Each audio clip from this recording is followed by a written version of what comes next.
Oh, they'll believe that. They will believe that.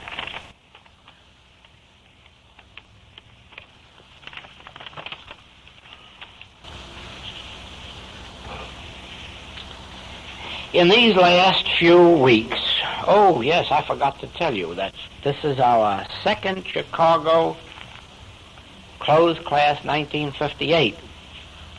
And it is April 1958. And we're in Chicago, and it's not true that they have snow all year. That's for the benefit of our people in South Africa and Australia who might want to visit here and are afraid of the snowstorms. In these last few weeks, the question has come up more and more and more, what about this body? This body bothers me. What about this body? That really shouldn't have been in the infinite way, because there's been so much in the writings and on the tapes on the subject of body that it should be clear. But I do understand that occasional reminders are helpful. And so I'm going to start out this evening with an unfoldment on the subject of body that came to me the other morning after we had had a most unusual talk in the evening at the Unity Church in Louisville. We had a very large attendance there, and somehow out of it came a most unusual talk, very deep. I was still in the spirit. The next noon I hadn't come out of it. But this came, and I wrote it down. It combines the subject of neither good nor evil as we may apply it to the body.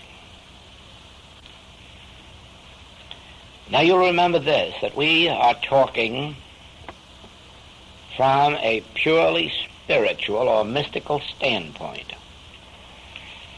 We know that there are three levels of consciousness, the material, the mental, and the spiritual. We know that there are people who live so completely on the physical level of life that they understand nothing but physical might, physical power, and physical remedies. We understand also that there are people who live on the mental level of life, and even though they have physical bodies, they live mostly the mental life, and the physical life is just a sort of an added thing. And then there are those who reach the spiritual level, and to them both the mind and the body are instruments of the soul. And that is the standpoint from which the Infinite Way message is presented. It is presented that you are soul. You are God's soul. That's your true identity. God, the soul, is the soul of man. And you are that soul. You are that consciousness. Your true identity is not body. When you look in the mirror, you're not seeing yourself, you're seeing your body. And when you are thinking, that thought process or mind process is not you. It is an instrument which you are using for thought purposes. So that behind the mind and the body, there is you. You, the thinker. And mind is the faculty of thought. Body is the instrument of, call it locomotion or getting around or whatever you call this human experience of transportation. Now, with that in mind, you are the soul. The mind is the instrument which you use for awareness, and the body is your instrument of daily life. My body has neither qualities nor quantities of good or of evil, has neither sickness nor health, is neither large nor small, has neither life nor death. For my body is the temple of God, God's substance expressed as form, and embodying and including all and only qualities and quantities which constitute God, the I Am, the soul. My body has neither youth nor age. It is as ancient as God, and as young as each new day. My body is not governed by laws of matter or of mind, but it is governed by the grace of God. For thine is the kingdom and the glory and the power. God is the light of my body. In my body is neither material darkness nor mental ignorance. God is the light unto his holy temple, which my body is. God unfolds, discloses, reveals himself as body, as temple, a place of holiness and peace, which my body is. God's grace maintains and sustains his body, which my body is. Laws of mind and matter belong only to this world, which I have overcome.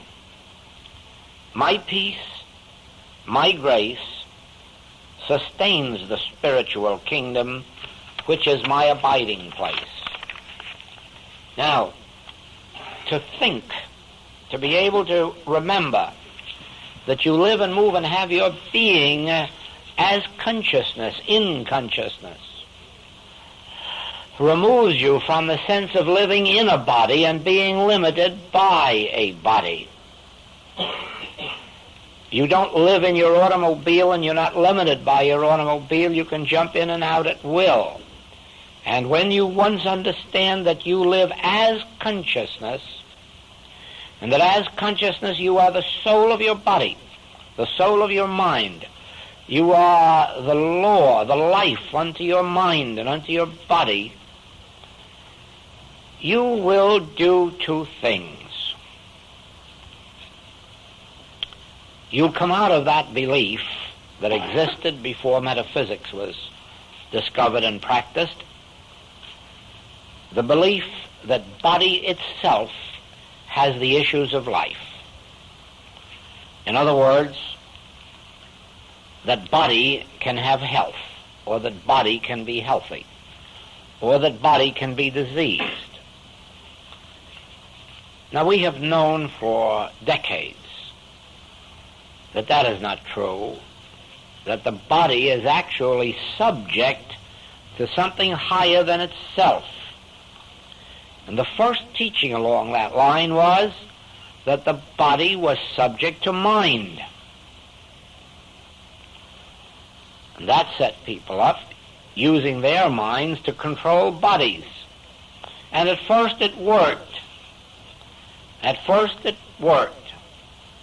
It was such a novel idea and so new, and nobody had ever thought of using the mind for purposes of control except the old primitive people who had known these mental things for countless centuries. But modern man knew nothing about using the mind as a control. And all of a sudden he began to close his eyes and use his mind and control his body with it. And for a little while that worked, and sometimes with new beginners it still works, because of the novelty of the idea and the fact that it's something new and different, something on which to pin a hope. But it doesn't last forever because it leaves out of consideration the fact that behind thought there must be a thinker. And the thinker isn't a person. Thinker is God, the soul of man. Now the difference is this. If I am operating on the level of mind or thought, I could close my eyes and say that your body is well and your body functions normally and your body responds to this truth that I'm knowing. And the chances are that in some cases there would be healings, there would be benefits, and in the olden days there really were remarkable healings. But actually this never was the full truth, that the mind of one person could control the body even of themselves or of another person. It was only one of those on the way to get there places. It was a stopping place, a higher level than believing that the body determined itself. But now, from our standpoint of spiritual healing and spiritual living, where we understand that God is really the soul, the law, the life unto all being, the substance, and that mind is an instrument, and the body is the outer manifestation. Now we have an entirely different process in which we can close the eyes now. And we will assume for a moment that any one of you, or all of you, has asked for help. And now we will close the eyes, and I will think no thoughts. I will take no thought for what you shall eat or what you shall drink or wherewithal you shall be clothed or what your health shall be. I will merely sit there knowing that my mind is an avenue of receptivity. Receptive to what? The still small voice, that which we call God, that which we call the soul of man. And then I, Joel, will sit here in this receptive mood, and I will think no thoughts, and I will make no declarations. I will just be receptive.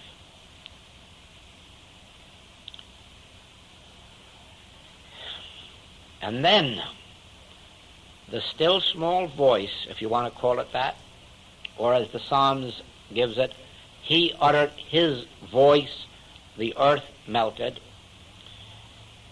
In that silence in which I have become almost a vacuum, a listening vacuum, always attentive, never sleepy, never tired, never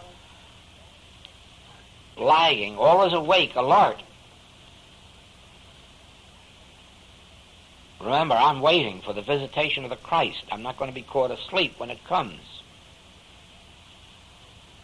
And then, out of the stillness, out of the infinity which is God, out of the depths of my soul, which is God, comes either a voice or a feeling or a stirring or a release or an assurance, call it any name you wish, and the earth melts. That is, error dissolves, disappears. Now you see, it makes no difference whether it's physical, mental, moral, financial, or human relations, because it isn't my wisdom that's undertaking the work. I'm not drawing now on what I've learned in my years of life on earth. I'm not starting to judge what your life should be. I am holding myself completely receptive to that which created you in the beginning and which knows your destiny, and now I'm going to allow it to voice itself, and then you'll be back where you belong, under the jurisdiction, under the government of your Heavenly Father which is within you, closer than breathing, nearer than hands and feet, he that knoweth your need before you do, and he whose pleasure it is to give you the kingdom. So you see, I then, as the practitioner or teacher, I become a transparency. You don't come to me, you're coming to God. And I do not assume the duties or functions of God to know what's right for you, or to tell you what's right, or even to know how to bring harmony into your experience. My function is to pray. Now, the difference between prayer as you were taught it in Orthodox teachings and prayer as you learn it in spiritual teachings is this. In your older teachings, it was assumed that you knew what to pray for. Health, harmony, employment, companionship, so forth. And you went about asking for it. In prayer, as it is taught in all mystical teachings, no human says a word or thinks a word. The praying is done by God in man. And I am merely the instrument through which the voice of God, the truth of God, He utters His voice. What is it about His word? Is quick and sharp and powerful. Doesn't say anything about my word being that. Doesn't say anything about your word being that. And let nobody believe that their word is quick and sharp and powerful, because nobody has risen to that point yet, not even Jesus Christ, who said, and wasn't a bit ashamed to say, I can of my own self do nothing. If I spoke of myself, I'd speak a lie. Therefore, it is not my wisdom, nor my power that's healing you, but His that sent me. And therefore, I become receptive and responsive. I become a transparency. And then He comes, whose right it is, and moves right in. And it's quick, sharp, powerful, changes the body upside down in the twinkling of an eye when we are really receptive and responsive to it. Now, we have come through many states and stages of consciousness to reach this one. We have come through those stages where we prayed, bless my mama and my papa and my aunt, my uncle and my cousins, and had no thought at all for the neighbors down the street.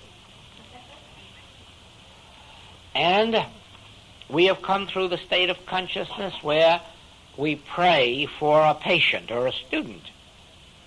There was that stage too. Some were even taught to mention the name of their patient in the treatment. Some were even taught to have a list with a whole lot of names running down there. Take one at a time. As if God could do something for this one and omit this one over here, or as if we could direct a prayer to this particular person and have God's energy come down and center itself on the person we named. Not only that, we were so presumptuous, we also named the name of the disease. Oh yes, we knew that too. Doctors have only attained 50% of accuracy in their diagnosis, but we assumed 100%. We could always say it was the heart, the liver, or the lungs, and send God right down there. Oh, that was a state and stage of consciousness too. But now we know that true prayer is a realization of universal truth. Prayer is a realization of something that is true about the entire kingdom of God and of God's creation. I'm not praying when I know the truth about you. I'm only praying when I know the truth. The truth is that God is the life of individual being. God is the life of animal, vegetable, mineral kingdom. God is the soul and the substance and the law and the activity. God is the very presence unto all that is. God is the only power. Beside God there is no power. Whether you call it infection or contagion or heredity or old age or approaching age, whether you call it infection, whether you call it epidemic, accident, there's no such thing in the kingdom of God. When we know this truth about God and God's creation, and then sit in this quietness for God to utter his voice, then we hear from the patient that there is improvement, that there is healing, that there's a change, that something or other is taking place, even if it's only a change in concepts or consciousness. The question is then, how does prayer or treatment of this kind reach your particular patient? And the answer is that they have brought themselves to your consciousness and have thereby made themselves a part of your consciousness, and every bit of spiritual truth that takes place in your consciousness becomes the law unto them. Now, unfortunately, it was discovered, and this was back in the days when you were knowing the good truth about your patient and they responded beautifully, it was discovered that you could also know something bad about them and make that come true. And there came a dilemma, because now you couldn't be sure when you went to a practitioner whether they were going to know the good truth or the bad truth. But you see, this eliminates all of that, because we make the acknowledgement that neither the good thinking, the right thinking of an individual, or the wrong thinking has any power. Neither the right thinking nor the wrong thinking of any individual has a power over you or over me. In other words, the human mind is not a power. It's an avenue of awareness. And the thoughts of man are not power. Why? Because only God's thoughts are power. And because we now know not only that power isn't in the effect or form or what was called matter, we also now know that the power isn't in the mind of an individual, or in the good thoughts of an individual, or in the truth that an individual declares, but the power is in the God that flows through the consciousness, or flows as the consciousness, of individual being. Now, do you not see what we are dealing with? On this side is the world, that which Jesus overcame. What did that world consist of? Now, it wasn't an externalized world, you know, because the Sanhedrin went right on performing its unholy functions, and Rome went right on conducting its unholy business. Nothing was changed in the outer world at all, and yet the Master says, I have overcome the world. Actually, what had he done? He proved that neither matter nor mind had power. He did not have to fear the mind of man, nor the body of man, nor the carnal weapons of man, for they were powerless in his recognition of the fact that God alone is power. Now, he could well recall Isaiah then, cease ye from man whose breath is in his nostril. Cease ye from believing that you can get any good out of his right thinking, and cease ye from believing that he can do any harm with his wrong thinking, since the only power is God's spirit, soul, and when it utters its voice, the earth melted. Now we have in the metaphysical books of, we have several good metaphysical books that have been in the metaphysical world, and there's enough truth in these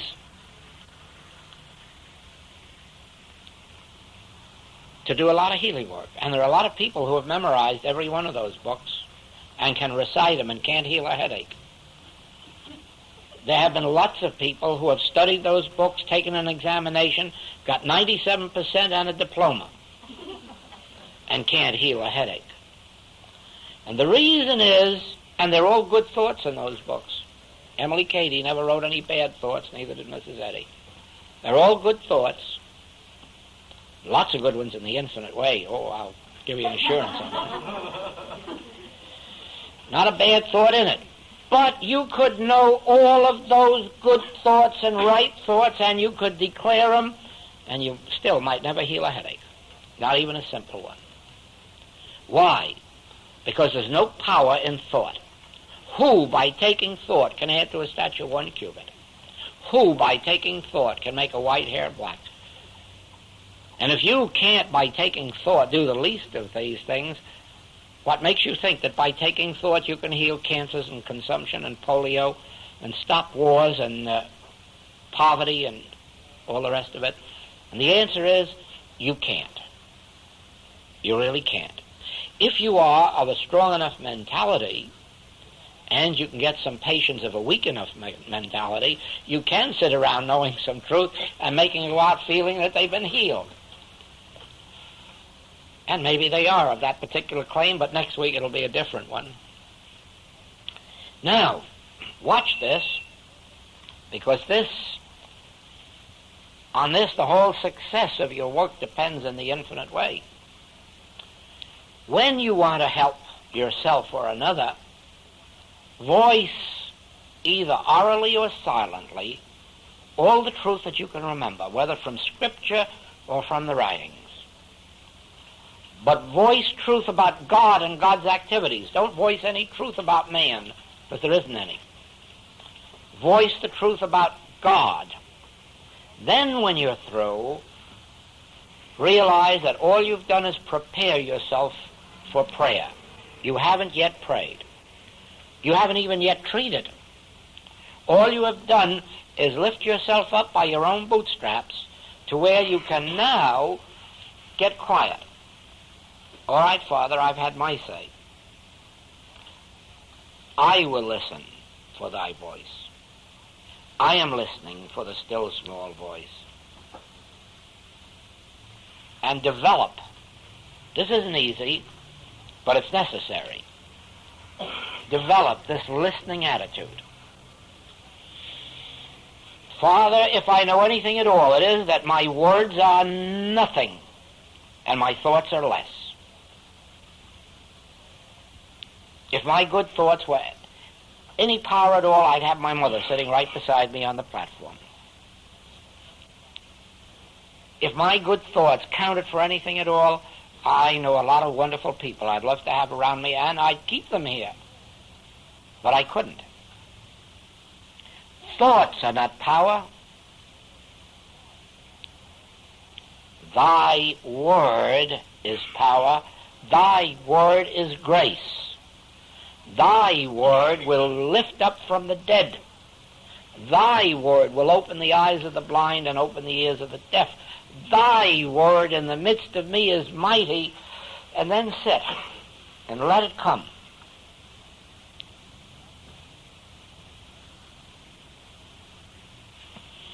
It takes practice.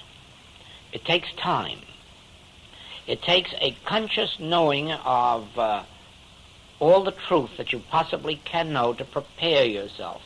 Because when you get to this point of listening, you must have a solid foundation of conviction that there's only one power, that you're not going to God to have him heal a disease, that you're not going to God to have him change somebody's nature, you're not going to God to have him reformed, you're not going to God for supply. Otherwise, you're acknowledging two powers, good and evil. And you want God, the big good power, to do something to the nasty little devil power. No, no, no. You will never be able to rest. You will never be able to sit back in peace while you're waiting for a great big God to do something to an error. You will only have peace when you can sit in the realization Thank you, Father.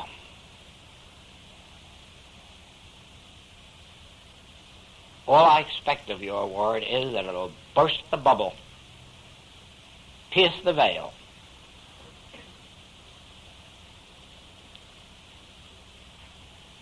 Harmony already is. I wouldn't be here listening to God if I believed there were inharmony or discord, because I can't believe in a God if there is inharmony or discord. My only hope and faith in God is that it's so infinite and so good that it has never permitted evil of any name or nature.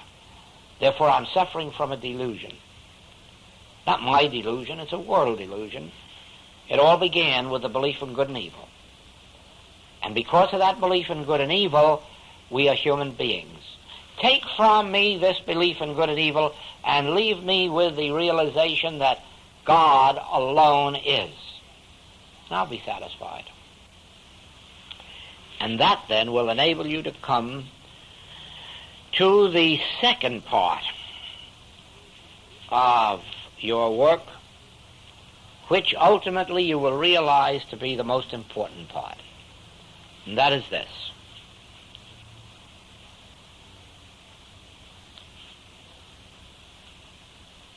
We want the realization of God, and we want the demonstration of God. We want the realization of God's presence. We want the realization of God's Word. But not for any purpose. And on that hinges the whole secret of success in spiritual living. Unless we want God, period, we will be using God for a servant or a tool, and we'll be using God to serve some purpose of ours, and thereby we'll make God our servant instead of our being God's servant. The moment I have a desire for God to do something to me, I'm asking God to do my bidding. The minute I expect something of God, I'm using God as my servant, as my instrument, as my tool, and I have got the relationship so completely reversed that I cannot meet with success. I can only want God for the purpose of God realization. What it does to me or to my affairs, it's entirely different. But the minute I try to direct God to bring me companionship or bring me a home or bring me an occupation or bring me a talent, God then becomes the means to an end. That's kind of shocking when you think it over. It's the usual idea of prayer and treatment, that God is going to do something for us, or that we are influencing God in the right direction, or we are bringing about God's doing of something.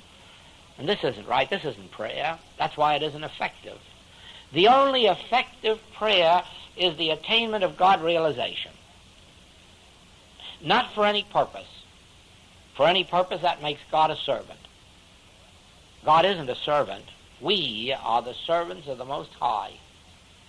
We are the instruments as which God can express, as long as we don't have a will of our own or a power of our own or a desire of our own. That's why in our wisdoms it is given us often, the only sin is desire. When that came out, mothers wrote me all over, is it a sin that I desire my child to be well? Is it a sin if I desire abundant supply? And I'd have to write back, yes, all desire is sin. All desire is sin, except the desire to know him aright, whom to know aright is life eternal. That's the only desire that is not sin. What right has anybody got to want to see their child well? But all right if they'd have just said, could I desire that all men and women on the face of the earth be well? Well, now maybe that'd be a little higher thing. But just my child and ignore this one's child down on the corner gives me shivers. You see, God is no respecter of persons. And that can be taken in two ways. God is no respecter of this human being. Because if God were a respecter of human beings, all human beings would be spiritual, perfect, eternal, harmonious, and prosperous. And we wouldn't have any need of truth movements.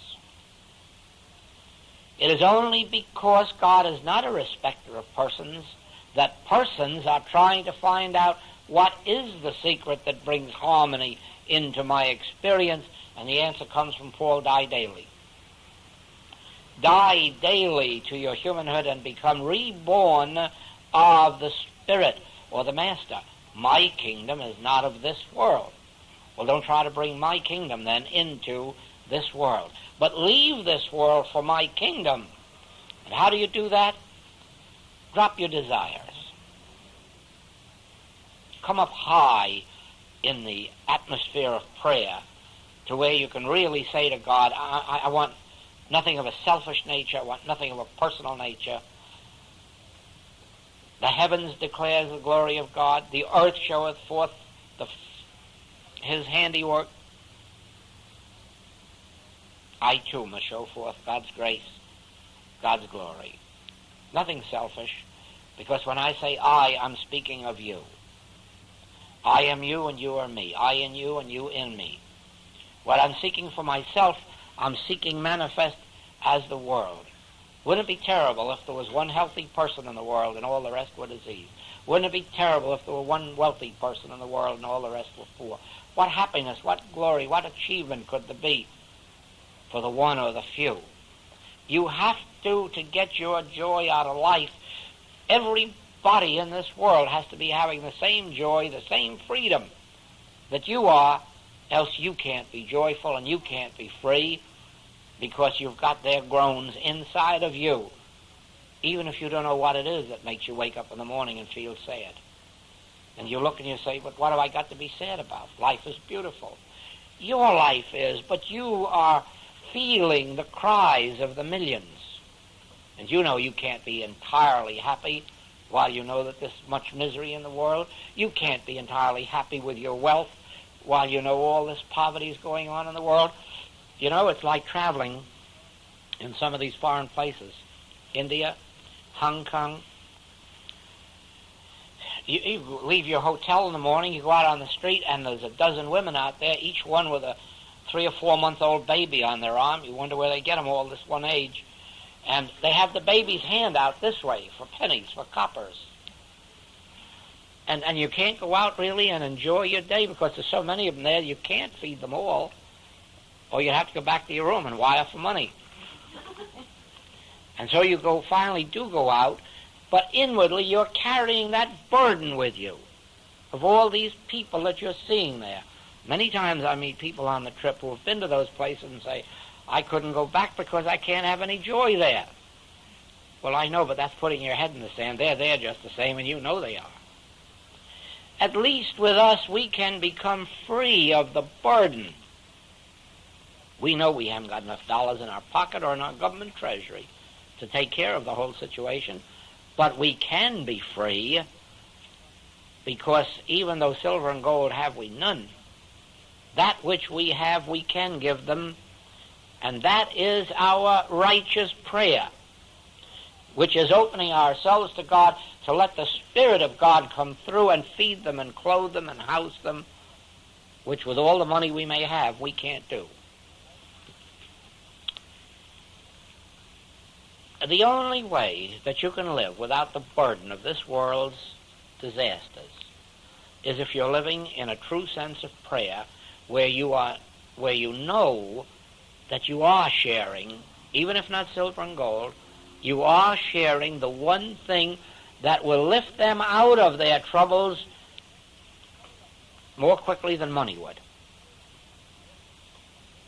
And that is this very prayer. Not, oh, God, feed these poor children. Nobody pays attention to that, not even God. That kind of prayer has been going on for thousands of years. That doesn't do any good. Oh, God, pity these poor people and do something for them. It never happens. China has been this way for centuries, and India has been this way for centuries, and people have been going to church praying, oh, God, do something about it. No, but you can lighten your load and theirs by a righteous sense of prayer. That is, by your realization of the one infinite nature, the one infinite power, the one infinite glory, the one life, then the ability to sit back, be a transparency.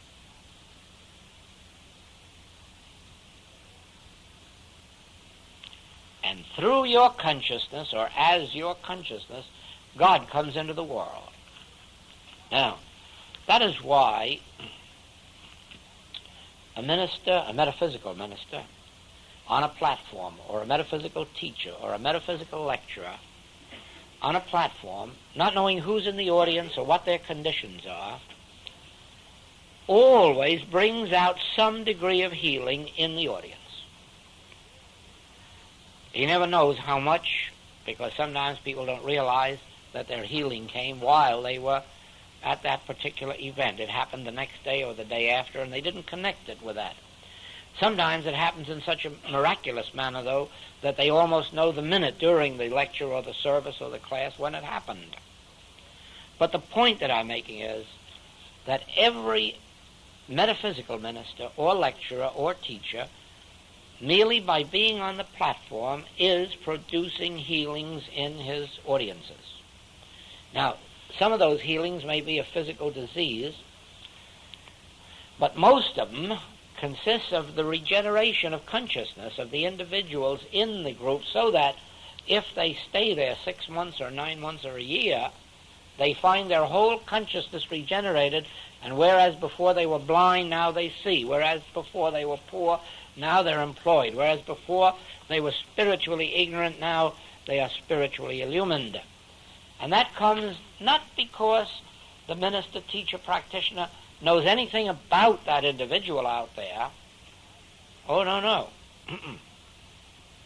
It is because in his or her meditations, they have made themselves a transparency for God, not by voicing truth and not by asking God to do things, but by coming to the realization that God finds entrance into human consciousness only as the consciousness of an illumined individual. Do you not see that the world at large in its ignorance has no God in it? And that's why all these horrible evils can take place. And then as soon as an individual gets into a community with some measure of enlightenment, his community begins to change. More health comes, more supply, more peace, more spiritual understanding, more of a universal brotherhood. So it is. As this multiplies, that's how peace ultimately must come on earth. Don't think it can come on earth while the human race stays a human race, each one fighting for its own good, each one praying for its own child, each one supporting only its own particular neighborhood or church or religion. Oh, no, there'll never be peace on earth that way. There never will. All these differences will keep them divided. Peace on earth will come when, through the enlightened consciousness, let's go back and say of Moses, a whole race of people is carried through the wilderness into freedom. When later, through the one enlightened consciousness of a Jesus Christ, hundreds upon hundreds of people catch the light. 12 here, 70 here, 200 here, go out into the world and carry that light. Each one of those becomes a light unto some community. And so you have a 300-year period in which spiritual light is spreading. Well, as soon as a period comes along in which you squelch those illumined ones, then you've taken the light out of the world.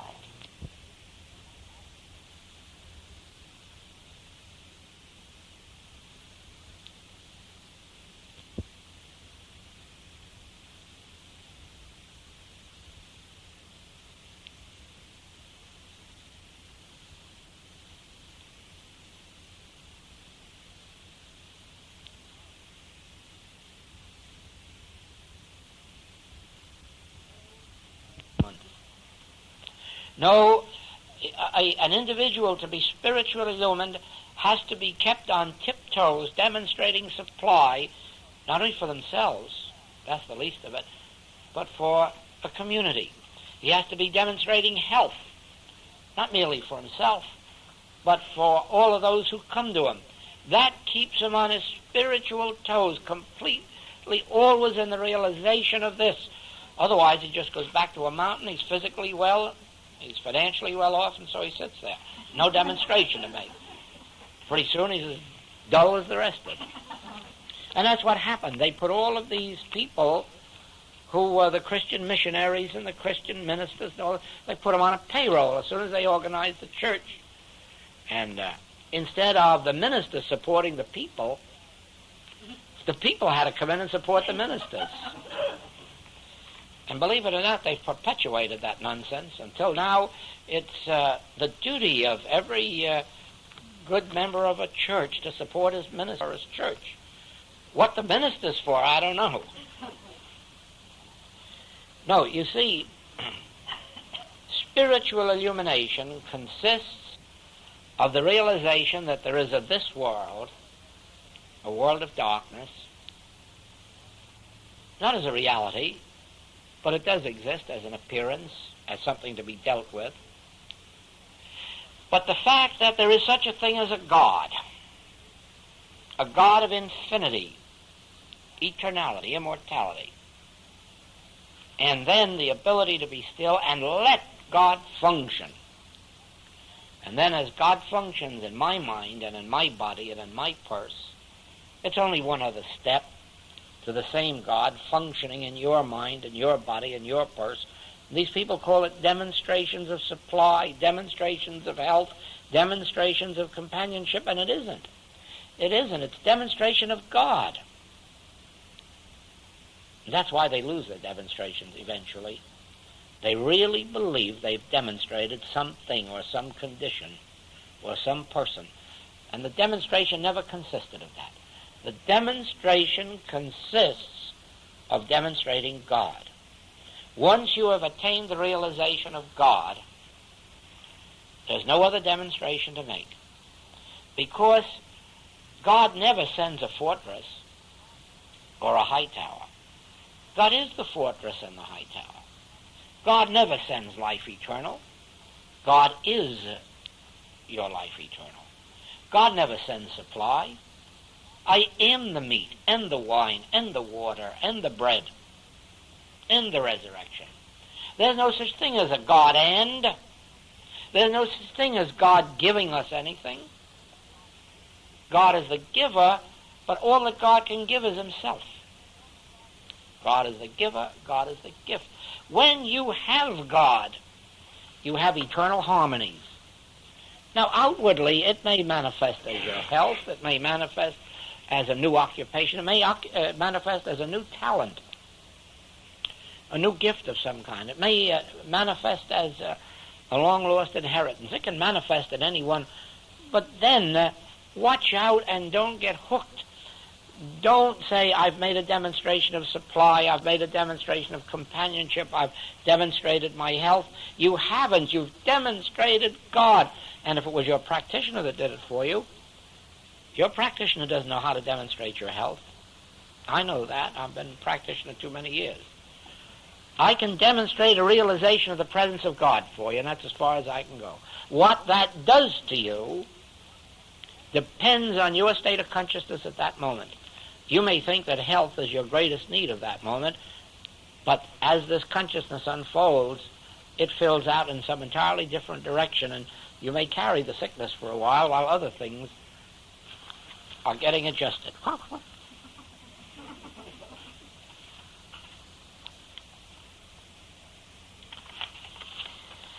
Now, do you see, the whole subject is really God. The whole demonstration that we have to make spiritually is the demonstration of God. Knock out of this infinite way activity all nonsense about demonstrating this, that, or the other thing, and catch this idea that you want to close your eyes, fill yourself full of God, and then be a beholder and see what God does to you.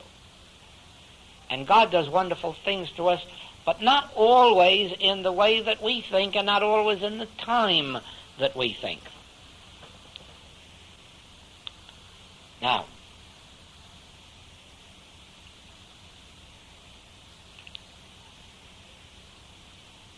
I bring this to your attention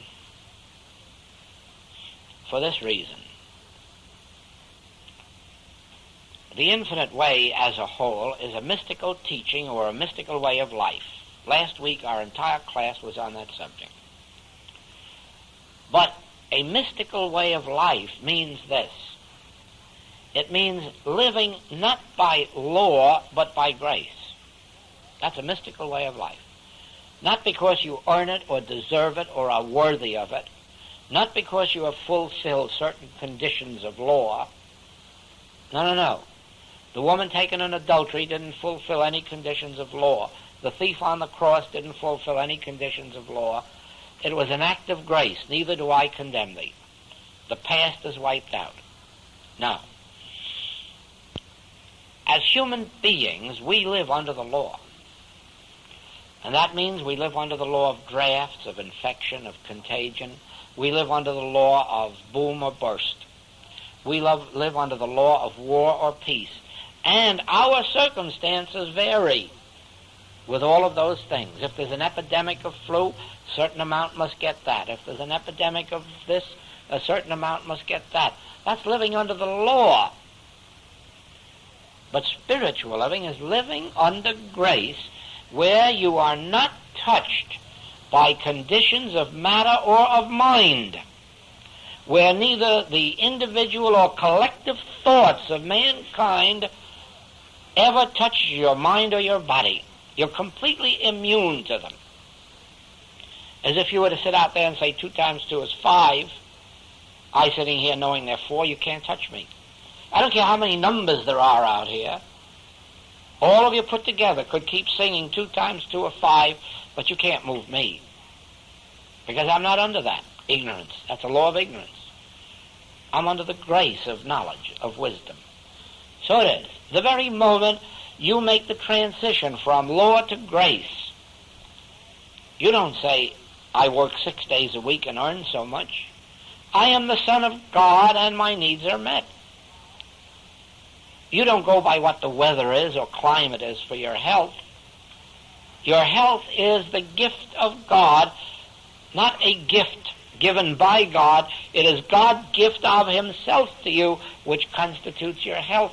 And you're not subject any longer to the law of infection, of contagion, of heredity, of age, change. None of these things move me. Why?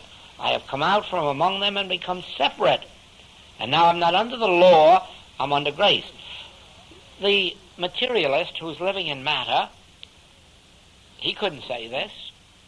He has got to have matter for matter, material energy for material energy.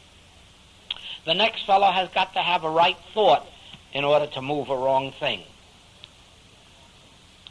But the day comes when you're no longer under the law of either matter or mind, when you are under grace. Now, your income may be chopped in half from this direction, but you'll find that it opens up somewhere in this direction. Your health may fall down here today because of some momentary lapse, but over here it's picked right up again and you start over fresh. Why? You're not under the law, not even under the law of convalescence. You're under grace, isness, being. Now, can anyone do this for you? No. They can only lead you to the water and you have to drink. You have to accept this in your consciousness and then begin to act it out. So that if you leave here and you begin to become aware of inharmonies and discords, whether in yourself or in others, you have to snap yourself back by the realization, yes, but I'm not living under the law, I'm under grace. And hold to that and hold to that until you've broken your past consciousness of law and die daily, Paul calls it, and have been reborn into a life under grace. It's an effort. It's an effort. That's where the mind comes in. The mind comes in as an avenue of awareness. Now that I know it is possible to live by grace, and I've learned it through the mind, I've become aware of it through the mind, now I can remind myself through the mind 1,000 times a day if I want, I live not by matter or mind, but by grace. When I thought I lived by money, I had to think in that way. When I discovered that I lived by the grace of God, I had to learn to recite it 100 times a day. Thy grace is my sufficiency. Until I died, till I broke myself off from that old belief that I was attached to money, or money was attached to me, or we had any relationship to each other. And then it was broken. When it was broken, here was I. Right here. Thy grace is my sufficiency in all things. Do I allow myself ever to be tempted by the belief that money is necessary for something? Never. Never, never. The thought never enters my mind that money plays any part in my life's demonstration. Thy grace is my sufficiency, and I'm living by that.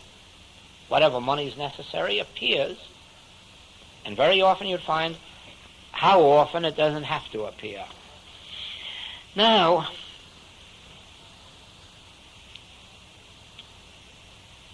over here is this world with all of its laws. Over here is my kingdom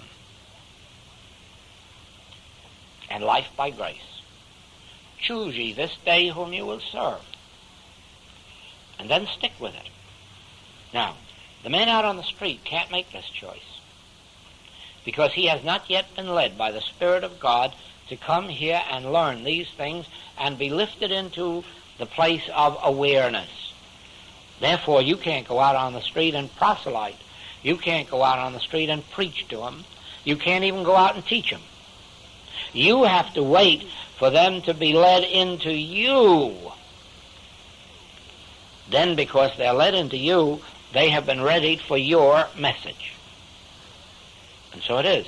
People in our phase of work, in this spiritual work, who go out looking for patients or looking for students or looking for lecture engagements or teaching engagements, they're nonsensical. They're just inviting trouble. They're just walking into a lion's cage. But the spiritually illumined sit quietly and let God direct to them those prepared for him from the beginning. So it is with our message. You see how it operates. When something's going to take place, you get notified of it. But no advertisements go out. No new people are solicited. No, if they come, it's by the example of what happened to you. That's all. And that's the way this work is. So it is with everything. You can pray in secret, and the Father that seeth in secret will reward thee openly. Well, at least you see where we're starting.